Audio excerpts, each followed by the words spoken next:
जिस तरह से सरकार ने ऑर्गेनाइज करा है, जिस तरह से करोड़ों की तादाद में लोग आए हैं, जिस तरह से आयोजन है, जो मर्जी है उसको खाना मिलता है, जब मर्जी आए, जितना मर्जी आए खाए, कोई जात पात का नहीं है, दूर दूर से दूर बाहर बाहर से लोग आए हैं। महाकुंभ में शंख नहीं तो और कहाँ पे। मंथन में जिस तरह से इसका जिक्र किया गया, जिस तरह से इसके फायदे बताए गए हैं, बॉलीवुड से दूरी बनाना, ये सब गलत है। हम बहरूपिया हैं, हम एक्टिंग करते हैं, मगर हैं तो सनातनी और अमर हैं सब लोग। आज नहीं तो कल फिर वापस आएंगे। ये सब सनातनी तो है, जो शुरू नहीं हुआ अंत नहीं हुआ। मेरे माँ का सपना था कि कुंभ में स्नान किया जाए, और एक एक्टर होने की जिम्मेदारी भी होती है कि बहुत लोग होते हैं, उनको संभालना भी पड़ता है। सो जो सुना था कि बहुत भीड़ है, वो सब तो है, बट माँ को स्नान करने के बाद जो खुशी मिली है उसके अलावा कुछ नहीं है।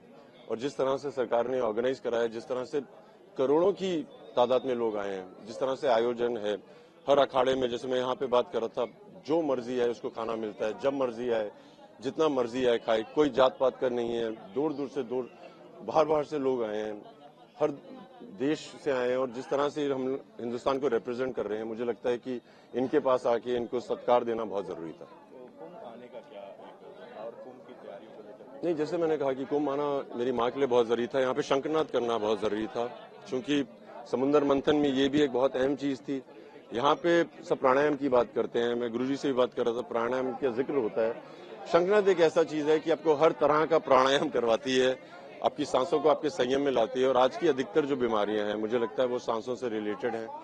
और स्ट्रेस, एंग्जाइटी आजकल की युवा पीढ़ी को होता रहता है, और मुझे लगता है कि अगर शंखनाद किया जाए तो बहुत फायदा होता है। शंख ही क्यों सोचा महाकुंभ में आपके कि शंख बजाएं? महाकुंभ में शंख नहीं तो और कहाँ पे। मंथन में जिस तरह से इसका जिक्र किया गया, जिस तरह से इसके फायदे बताए गए हैं, हम सिर्फ बात करते हैं ऐलान जंग की या जंग खत्म करने की, मगर यहाँ पे तो ये शंख है जो आपको आपके शरीर और आपके मन को जोड़ता है। साइंस ने प्रूव किया है, कार्डियक कोहेरेंस कहते हैं, हृदय की धड़कन और सांसों को एक संयम में ले आओ तो आप काफी उपलब्धियां पा सकते हो। तो मुझे लगता है बहुत जरूरी था। सनातन से ये प्रेम किस तरह का है, क्योंकि कहा जाता है कि बॉलीवुड में जो जाता है वो सनातन से कहीं ना कहीं दूरी बनाने लगता है। नहीं, ऐसा नहीं है, ये गलत है, ये जो भी है गलत है।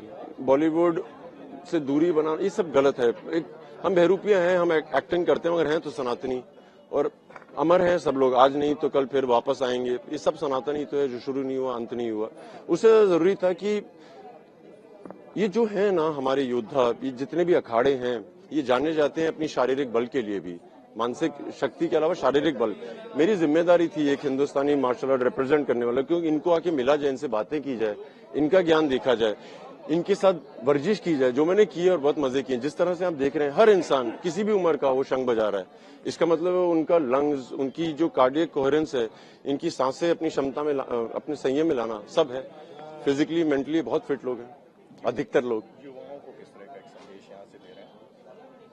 नहीं, युवाओं के लिए यही संदेश है कि अगर जो भी आपके कर्तव्य हैं वो करें। जैसे आज बता रहे थे कि एक माँ की तरफ आपकी जिम्मेदारी होती है, एक देश की तरफ आपकी जिम्मेदारी होती है, एक धर्म की तरफ अपनी जिम्मेदारी होती है, एक इंसानियत की तरफ होती है। आप जो भी एक जिम्मेदारी उठा लें, उसको बस पूरी तरह से पूरी कीजिए।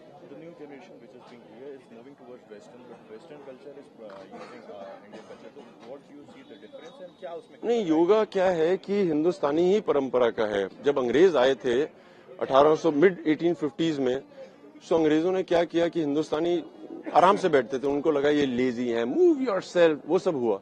मगर हम लोग तो ध्यान में ही थे। अब मेरे ख्याल से समय आ गया, जब विवेकानंद जी गए थे, उन्होंने योग को पूरी दुनिया तक पहुंचाया है। अब समय आ गया है कि हम अपने योग को वापस लेके आए।